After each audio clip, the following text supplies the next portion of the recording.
ज्ञान आणि वैराग्याचं मूर्तिमंत उदाहरण आदिमाया आदिशक्ती संत मुक्ताबाई।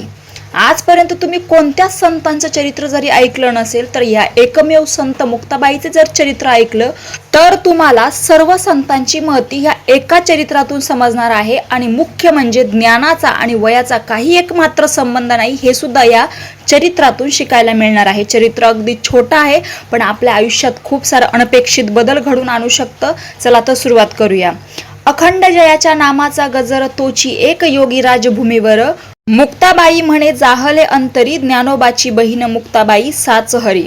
वारकरी संप्रदायात संत ज्ञानेश्वर माऊलींना आपण माऊली आई म्हणून पूजतो, पण या माऊलीचीही जी माऊली झाली जिने संन्यासाची पोरं म्हणून अवहेलना करणाऱ्या या जगाच्या तडाख्यातून आपल्या मोठ्या भावांचे रक्षण केले ती आदिशक्ती म्हणजे मुक्ताबाई।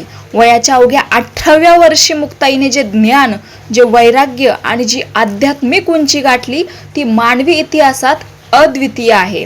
मुक्ताई केवळ एक लहान बहीण नव्हती तर ती निवृत्तीनाथ, ज्ञानदेव आणि सोपानदेव या तीन ज्ञानसूर्यांना सावरणारी आणि प्रकाश देणारी आदिमाया होती। संत मुक्ताबाईचा जन्म 13व्या शतकाच्या उत्तरार्धात अंदाजे इसवी सन 1279 शक्य 1211 मध्ये आळंदी, काही संशोधकांच्या मते आपेगाव येथे झाला। कुलकर्णी घरात जन्मलेल्या विठ्ठलपंत आणि रुक्मिणीबाई यांच्या पोटी आलेले हे चौथे आणि सर्वात लहान अपत्य। विठ्ठलपंतांनी लग्न झाल्यानंतर संन्यास घेतला होता, परंतु गुरूंच्या आज्ञेवरून ते पुन्हा गृहस्थ आश्रमात परतले। त्या काळातील सनातनी समाजाने या गोष्टीला धर्मद्रोह मानले। विठ्ठलपंत आणि रुक्मिणीबाई यांच्या चारही मुलांना निवृत्ती, ज्ञानदेव, सोपान आणि मुक्ता समाजाने संन्यासाची पोरं म्हणून वाळीत टाकलं होतं। मुक्ताई अगदी लहान असतानाच समाजाच्या छळाला कंटाळून आणि मुलांच्या शुद्धीकरणासाठी त्यांच्या मातापित्यांनी प्रयाग येथे त्रिवेणी संगमात जीव देऊन देहत्याग केला। अवघ्या 7व्या-8व्या वर्षाची मुक्ताई आणि तिचे 3 मोठे भाऊ अनाथ झाले। संपूर्ण जगाने ज्यांच्यावर दार बंद केली होती त्या 4 भावंडांमध्ये मुक्ताई सर्वात लहान होती, पण या चिमुरडीने वयाच्या 7व्या वर्षीच संपूर्ण जगाचे शहाणपण आत्मसात केले होते। आई वडिलांच्या जाण्यानंतर मुक्ताईची मातृसंवेदना जागी झाली। ज्ञानेश्वर माऊली जेव्हा आळंदीत भिक्षेसाठी गेले तेव्हा लोकांनी त्यांना संन्यासाची पोरं म्हणून हिणवून भिक्षा न देता हाकलवून दिले। या अपमानाने व्यथित होऊन बाल ज्ञानेश्वरांनी स्वतःला आपल्या झोपडीत कोंडून घेतलं आणि आतून ताटी म्हणजे जो बांबूचा दरवाजा असतो तो लावून घेतला। ते रडू लागले आणि म्हणाले, या जगात आमच्यासाठी जागा नाही का? मी आता हा दरवाजा उघडणार नाही। त्यावेळी अवघ्या 8 ते 9 वर्षाच्या मुक्ताईने त्या बंद दरवाजाबाहेर उभे राहून ज्ञानेश्वरांचे सांत्वन करण्यासाठी जे अभंग गायले त्यांना वारकरी साहित्यात ताटीचे अभंग म्हणतात। हा केवळ बहिणीने भावाला केलेला उपदेश नव्हता तर तो विश्वाला शांततेचा संदेश देणारा ब्रह्मज्ञानमय संवाद होता। मुक्ताई दाराबाहेरून म्हणते, संत जेने व्हावे जग बोलणे सहावे, तरी चांगी थोरपण जया नाही अभिमान। थोरपण जेथे वसे तेथे भूतदया असे, रागे भरावे कवनाशी आपण ब्रह्म सर्वदेशी। ऐसी समदृष्टी करा ताटी उघडा ज्ञानेश्वरा। संत मुक्ताबाईच्या जीवनात अनेक अद्भुत आणि आध्यात्मिक चमत्कारांचे संदर्भ मिळतात जे त्यांच्या योग सामर्थ्यांची आणि सिद्धीची साक्ष देतात। एकदा निवृत्तीनाथांनी मुक्ताईकडे मांडे म्हणजे पुरणपोळीसारखा एक पारंपरिक गोड पदार्थ जो खापर तापवून त्यावर भाजला जातो ही खाण्याची इच्छा प्रकट केली।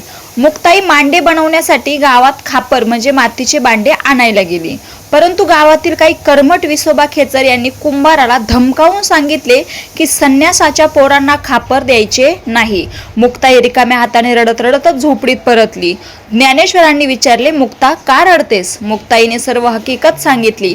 तेव्हा ज्ञानेश्वर माऊली हसले आणि म्हणाले, मुक्ता एवढ्याशा गोष्टीसाठी रडतेस? तू पीठ तयार कर, मी खापर बनतो। ज्ञानेश्वरांनी योगाग्नी प्रज्वलित केला, त्यांचे शरीर लाड भडक झाले आणि पाठीचा भाग खापरासारखा तापला। त्यांनी मुक्ताईला सांगितलं की भाज याच्यावर मांडे। मुक्ताईने अत्यंत लीलया स्वतःच्या हाताने ते मांडे ज्ञानेश्वरांच्या पाठीवर टाकून भाजून काढले।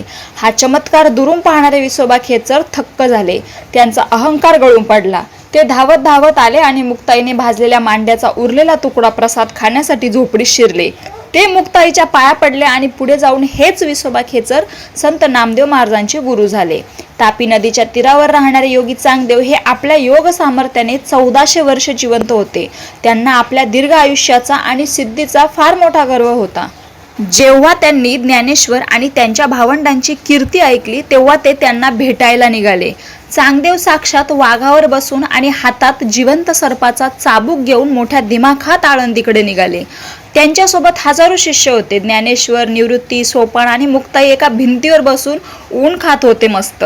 चांगदेव वाघावरून येत आहेत हे पाहून ज्ञानेश्वरांनी त्या निर्जीव भिंतीलाच चालण्याची आज्ञा दिली आणि ती निर्जीव भिंत हवेत चालत चांगदेवांच्या समोर गेली. हा चमत्कार पाहून चांगदेव थक्क झाले. ते वाघावरून खाली उतरले त्यावेळी ज्ञानेश्वरांच्या शेजारी बसलेली लहानगी मुक्ताई चांगदेवांकडे पाहून हसली. चांगदेवांनी 1400 वर्ष तपश्चर्या केली होती, पण त्यांचे अंतःकरण मात्र अजूनही कोरडे होते. त्यांना आत्मज्ञान झाले नव्हते. मुक्ताई चांगदेवांना म्हणाली, 1400 वर्ष जगलास रे चांग्या, पण कोरा तो कोराच राहिलास. अजून तुझा अभिमान गेला नाहीये. मुक्ताईचे शब्द ऐकून चांगदेवांच्या जिव्हारी लागले. त्यांना कळून चुकलं की ही लहान मुलगी साक्षात आदिमाया आहे. चांगदेवांनी मुक्ताईला आपले गुरु मानले आणि त्यांच्या चरणावर डोकं ठेवलं. मुक्ताईने चांगदेवांना उपदेश केला, ज्याला संप्रदायात मुक्ताबाई चांगदेव संवाद किंवा 65चा अर्थ म्हणून ओळखलं जातं. संत मुक्ताबाईंनी रचलेले अभंग हे अतिशय प्रासादिक, अर्थपूर्ण आणि गूढ आहेत. त्यांच्या अभंगामध्ये केवळ भक्ती नाही तर उच्च कोटीचे वेदांत तत्वज्ञान आहे. हरिपाठाचे अभंग जे मुक्ताईनेही सुंदर हरिपाठाची रचना केली आहे. कूटअभंग त्यांच्या काही रचना अतिशय कठीण आणि रूपकात्मक आहेत, ज्यांना कूटअभंग असेही म्हणतात. उदाहरणार्थ, मुंगी उडाली आकाशी, तिने गिळले सूर्याशी. याचा अर्थ असा की मानवाच्या अंतःकरणातील सूक्ष्म जीवाने म्हणजे मुंगीने अथांग अशा ब्रह्मज्ञानाला सूर्याला कवेत घेतलं. मुक्ताईच्या लेखणीत एक वेगळीच धार होती. त्या संत ज्ञानेश्वरांना, ज्ञानोबा आणि निवृत्तीनाथांना आपले गुरु मानत असत. संत ज्ञानेश्वर माऊलींनी आळंदीला जिवंत समाधी घेतली. त्यानंतर पाठोपाठ सोपान देवांनी सासवडला आणि नामदेव महाराजांच्या उपस्थितीत अनेक संतांनी इहलोकीची यात्रा संपवली. आपल्या भावंडांच्या विरहाने निवृत्तीनाथ आणि मुक्ताई व्याकुळ झाले होते. ते दोघे उत्तर महाराष्ट्रातील जळगाव परिसरामध्ये तापी नदीच्या तीरावर असलेल्या ऐदलाबाद, आजचे मुक्ताईनगर येथे आले. इसवी सन 1297 म्हणजे शके 1219च्या वैशाख वद्य द्वादशीच्या दिवशी तापी तीरावर अचानक एक अद्भुत घटना घडली. आकाशात जोराचे वादळ आले, काळे ढग दाटून आले आणि विजेचा प्रचंड कडकडाट झाला. संत निवृत्तीनाथ महाराज डोळे मिटून नामस्मरण करत होते. त्या विजेच्या तीव्र प्रकाशात अवघ्या 18 वर्षाची मुक्ताई एकाएकीच अंतर्धान पावली, गुप्त झाली. तिचे भौतिक शरीर तिथे उरलेच नाही. ती प्रकाशाच्या रूपात विलीन झाली. निवृत्तीनाथांनी उघड्या डोळ्यांनी आपल्या लहान बहिणीचे हे महाप्रयाण पाहिले आणि त्यांनी तिथेच मुक्ताईच्या स्मरणार्थ तापी तीरावर तिचे समाधीस्थळ मानले. आज हे ठिकाण कोथळी म्हणजे तालुका मुक्ताईनगर, जिल्हा जळगाव येथे असून दरवर्षी लाखो वारकरी या आदिशक्तीच्या चरणी नतमस्तक होण्यासाठी येतात. संत मुक्ताबाईचे चरित्र हे केवळ स्त्री शक्तीचे प्रतीक नाही, तर ते मानवी बुद्धीला आणि अहंकाराला आव्हान देणारे एक दिव्य तेज आहे. वयाच्या 18व्या वर्षी ज्या मुलीने चांगदेवांसारख्या योग्याला दिशा दाखवली, ती मुक्ताई आजही प्रत्येक वारकऱ्याच्या मनात मुक्ताई माऊली म्हणून जिवंत आहे. असेच अजून संतांचे चरित्र बघण्यासाठी आपल्या ह्या चॅनलला सबस्क्राईब करून ठेवा, जेणेकरून माझे व्हिडिओ तुमच्यापर्यंत पोहोचत जातील. आणि अजून तुम्हाला कोणत्या संतांचे चरित्र ऐकायला आवडेल तेही मला कमेंटमध्ये सांगा. यापूर्वी आपण संत जनाबाई, संत विसोबा खेचर यांचे चरित्र अपलोड केलेले आहे, ते तुम्ही एकदा पेजवर जाऊन चेक करू शकता. रामकृष्ण हरी.